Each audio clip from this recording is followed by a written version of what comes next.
Hadi bir tane post fotoğrafı alalım. Cumhurbaşkanı'na bir de bir şey yapın pandemiden dolayı diyemedim ya. 8. sınıfa gidiyorum. Okul hayatından çok memnunum. Bir ya avukat olmayı istiyorum ya da öğretmen olmayı istiyorum. Bir bilgisayar bölümü kazanmak istiyorum. Şu anda burada şarj yerini bozmuşlar. Bir vatandaş olarak bir şarj bitse nasıl bir eve gideriz? Aile merak etse bir telefon olmazsa nasıl olur? Biz 10 kere belediye başkanına dilekçe iletti. 153 aradık. Yani buradan Sayın Cumhurbaşkanımıza sesleniyoruz. Recep Tayyip Erdoğan'a sesleniyoruz. Bu sorunları dile getirsinler, yapsınlar.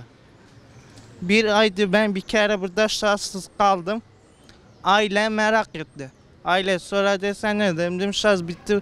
Polis geldi götürdü.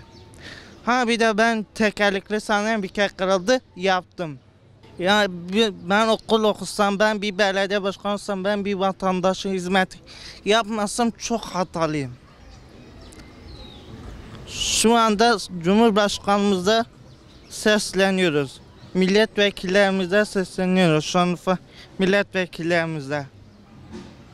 Eyüpiye Belediyesi'ne Mehmet Kuş'a sesleniyoruz.